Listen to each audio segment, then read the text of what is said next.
L'image du jour, c'est l'évasion d'un détenu aujourd'hui à la cité judiciaire de Rennes. L'homme d'origine congolaise aurait échappé à la vigilance des gendarmes qui l'escortaient.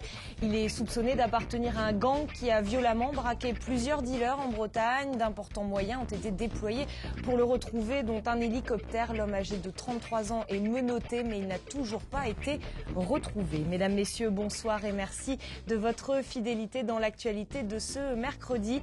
La mort d'un agent de la SNCF ce matin, il a été percuté par un TGV à hauteur de la commune d'Iffindic. La forte mobilisation du collectif de soutien aux personnes sans papier. Les manifestants ont mené des actions à la préfecture Bourgard et au Conseil général d'Ille-et-Vilaine. Et puis notre invité ce soir nous parlera de la Technopole Rennes-Atalante et de ses bons résultats en 2010. Mais pour commencer, ce terrible accident sur la voie de chemin de fer Rennes-Brest ce matin à 11h45, un employé de la SNCF a été percuté par un TGV. L'homme de 46 ans se tenait à proximité du passage à niveau 120 à Iffindic, près de Montfort-sur-Meux. Il a été tué sur le coup. La circulation ferroviaire a été immédiatement stoppée. 3 trains ont dû être supprimés. Un autre a eu plus de 2 heures de retard et le trafic n'a pas repris normalement. Avant 14h10, la brigade de gendarmerie de Montfort a ouvert une enquête pour déterminer les circonstances exactes de l'accident. Et puis, depuis un mois, les rassemblements pour soutenir la Tunisie, l'Égypte, l'Algérie ou encore la Libye se multiplient à Rennes. Les associations qui se mobilisent au niveau local souhaitent que ces mouvements se poursuivent car ils sont entendus de l'autre côté de la Méditerranée, comme nous l'explique Marion Vigreux. Voilà plus d'un mois que les membres de ces associations rennaises se mobilisent pour soutenir les mouvements de révolte dans les pays arabes. Un mois qu'ils cherchent des slogans pour dénoncer les dictatures. Après la Tunisie, l'Égypte et l'Algérie samedi, c'est la Libye qu'ils soutiennent ce soir. Puisque bien que vivant à des milliers de kilomètres de ce pays, ils ne veulent pas fermer les yeux sur les massacres. Quand j'ai entendu quelqu'un qui était, je ne sais quel étage, 5e et 6e étage, et qui lançait un appel en disant au monde, ils sont en train de nous massacrer à la bazooka, ils sont en train de tirer sur le peuple libyen. C'est pas possible qu'on puisse rester sans fermer les yeux et faire comme si qu'on n'a rien entendu. Moi, même si je suis seule sur la place de Rennes, là, je serai là. Et ces mouvements, si petits soient-ils, sont entendus, ont un écho dans les pays arabes. Ils sont en attente de ça. En général, ils sont en attente que la diaspora les aide, et non pas uniquement sur le point financier, mais par un soutien. Roland était au Forum social de Dakar quand le régime d'Hosni Moubarak a été renversé, et il garde le souvenir d'une réaction unanime, sans frontières. Aujourd'hui, on est dans l'apparition d'une citoyenneté mondiale. À Dakar, il y avait des gens de toute l'Afrique, de l'Amérique latine. Quand on a annoncé le départ de Moubarak, je ne vous explique pas, ça a été 10 minutes d'euphorie. J'en suis encore ému quand j'en parle. Aujourd'hui, le printemps des pays arabes est en marche et les associations rennaises appellent à une mobilisation mondiale systématique contre les dictatures. Pour elles, quand un peuple réclame son émancipation, il n'y a plus de frontières. La question du droit d'asile a agité aujourd'hui à Rennes la tranquillité des services administratifs de la préfecture et du Conseil général. Les militants du collectif de soutien aux personnes sans papier ont mené 2 actions symboliques. Résumé de cette journée avec Christophe Cochery. La scène est devenue presque banale. Des membres du collectif d'aide aux personnes sans papier manifestent ce midi devant la préfecture de Rennes. Sauf que le phénomène qu'ils dénoncent est nouveau. Depuis le début de l'année, les dossiers de demande d'asile des ressortissants de Somalie et d'Érythrée prennent des mois à être traités. Difficile de savoir à quoi joue la préfecture. Nous, on a l'impression que c'est une volonté délibérée puisque à chaque fois, c'est la même nationalité qui est concernée.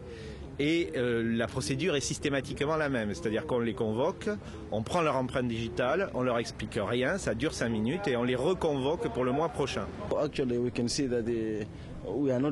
En fait, on se rend compte que nous n'allons pas pouvoir disposer d'un toit, le temps d'attendre la réponse à notre demande d'asile. Des fois, on doit dormir dans la rue et composer le 115 qui nous répond « il n'y a plus de place, on ne peut pas vous aider ». C'est trop de choses à supporter pendant 4 mois. 2 heures plus tard, autre lieu, autre motif de lutte. Les militants du collectif occupent le siège du pôle égalité des chances du Conseil général. Cette fois-ci, ils entendent demander aux responsables du service de préciser la position du département quant à l'accueil des mineurs isolés et étrangers, dont le Conseil général a la charge. Les dirigeants du service dénoncent la méthode un peu musclée selon eux, mais acceptent de recevoir une délégation pendant plus d'1 heure. Ils nous demandent des clarifications sur la mise en place d'un dispositif spécifique pour les mineurs isolés étrangers dans le département. On leur a confirmé effectivement que nous faisions plus que réfléchir à ce dispositif et qu'il allait très certainement se mettre en place dans les 3 mois qui viennent. Les actions des militants ne devraient pas s'apaiser pour autant. Un autre collectif d'associations a décidé de poser un ultimatum à la préfecture quant au délai qui s'allonge pour le traitement des personnes demandeurs d'asile. Si le traitement des dossiers ne s'améliore pas, les militants entendent engager une action judiciaire contre les services de l'État. La Bretagne se taille la part belle au salon de l'agriculture qui s'est ouvert le week-end dernier à Paris. Le salon préféré des Français a vu ce mercredi bon nombre de personnalités bretonnes comme Jean-Yves Le Drian, le président de la région, ou encore la brestoise Laurie Timan, Miss France 2011. Mais plus sérieusement maintenant, le reportage de Philippe Delacote et Lisa Lemaguet qui ont parcouru les stands bretons du salon. En plein cœur de l'immense pavillon 7, 30 exposants ont choisi de s'ancrer sur l'espace réservé à la Bretagne. Dans le garde-manger breton, des produits issus de la mer ou de la ferme, des biscuiteries, pâtisseries et même un stand consacré aux livres. Les brasseries artisanales font mousser leur bière, sans oublier bien sûr la boisson traditionnelle. Les visiteurs de ce salon consomment des cidres bruts que nous servons frais, cidre à la pression, et nous vendons aussi des cidres doux, des bouchées doux, c'est-à-dire que la clientèle on ne va pas dire de Parisien, mais presque, consomme beaucoup plus de cidre bouché doux, parce que c'est plus sucré, c'est plus fruité qu'un brut. Mais les savonneaux bruts se consomment avec tout. Si l'île-et-Vilaine est bien représentée avec ses cidres et jus de pomme, ses farines de froment et de sarrasin, sans oublier ses caramels malouins au beurre salé, en revanche, les ostréiculteurs de la région de Cancale ont boudé le salon. Seules 2 entreprises du Morbihan sont montées à Paris. Nous avons décidé justement, à cause de la crise, de changer de mode de vente, de passer plus de la vente en gros à la vente directe. Et le meilleur moyen de faire connaître nos huîtres, c'est de les ouvrir devant les gens et de leur faire goûter nos huîtres, les huîtres de Bretagne, qui ne sont pas assez justement connues par le grand public. 3 étals de produits terre et mer de Bretagne complètent le menu gastronomique breton, pris d'assaut par les Parisiens et visiteurs à l'heure du déjeuner. La région est donc sur le devant de la scène agricole, mais pas seulement à Paris avec le salon de l'agriculture. En Ille-et-Vilaine, un jeune berger crée également l'actualité. Il s'agit de Julien Hubert du lycée agricole du Reux que nous avions suivi au début du mois lors des Olympiades, un concours pour les jeunes bergers. Donc, après avoir franchi les sélections régionales, il vient de se qualifier pour les finales européennes face à 33 concurrents. Il a terminé 3e derrière 2 étudiants lorrains. L'épreuve européenne se déroulera en Irlande au mois de juin. Et puis un mot de sport pour vous dire que le Rennes Volley 35 est dans une bonne passe après sa victoire mardi soir contre Dunkerque 3-0. Les Rennais accèdent au quart de finale de la Coupe de France. Il faut toutefois se remobiliser puisque les hommes de Boris Grebennikov affronteront Nantes à domicile vendredi soir pour le compte du championnat de Ligue A cette fois. Nantes qui s'est imposé au match aller 3-0. À noter que ce match vendredi sera retransmis en direct sur TVRN 35. C'est le moment à présent de retrouver l'invité de la rédaction. Ce soir, nous allons parler économie avec Frédéric Poli. Bonsoir. Bonsoir. Vous êtes le directeur de Rennes Atalante, la technopole rennaise qui fait demain matin dès 7h30 ses matinales. Frédéric Poli, qu'est-ce que c'est que ces matinales? Donc la matinale, c'est un petit déjeuner au cours duquel on va aborder soit un sujet transversal qui va intéresser toutes les entreprises de la technopole ou un sujet très particulier sur une thématique particulière. Demain, c'est une matinale assez exceptionnelle puisqu'elle démarre à 7h30 alors qu'habituellement c'est plutôt 8h15, donc demain c'est un peu particulier.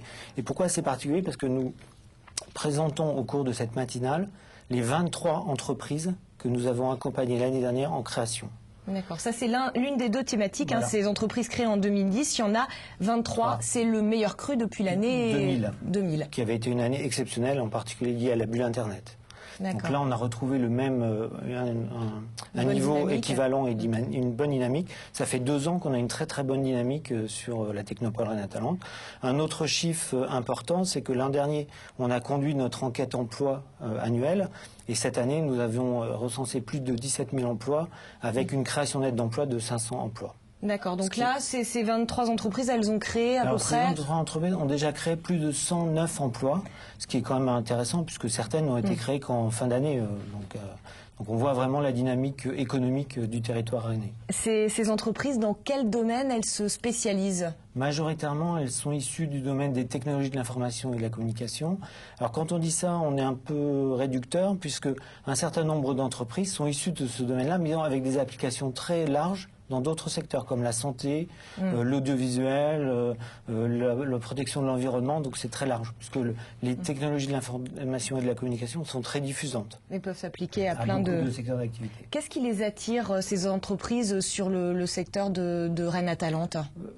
L'environnement, la capacité à échanger avec d'autres acteurs, entre PME, avec des grands groupes, avec les collectivités, et puis la facilité à recruter des bonnes compétences liées à la présence des universités, des grandes écoles, qui créent des ressources indéniables concurrentielles pour les entreprises. Sachant que Rennes est un bassin très riche en matière de nouvelles technologies de l'information et de la communication. C'est vraiment un secteur phare sur Rennes Atalante, sur le département d'Ille-et-Vilaine. Quelques fermetures et licenciements quand même dans la technopole. Il y a eu 11 entreprises à disparaître en 6 ans à peu près. C'est quand même relatif. Est-ce qu'on peut dire que la crise est derrière nous ou pas encore? Je ne dirais pas que la crise est derrière nous, mais comme je le disais à l'instant, le fait qu'on ait identifié plus de 500 emplois créés l'année dernière montre que la dynamique est quand même relancée, qu'on est dans un environnement plutôt positif. Très rapidement, Frédéric Poli, un autre volet qui sera évoqué pendant ces matinales, c'est le forum des jeunes entreprises de la Technopole. L'objectif, c'est quoi? C'est que la pépinière d'entreprises s'agrandisse?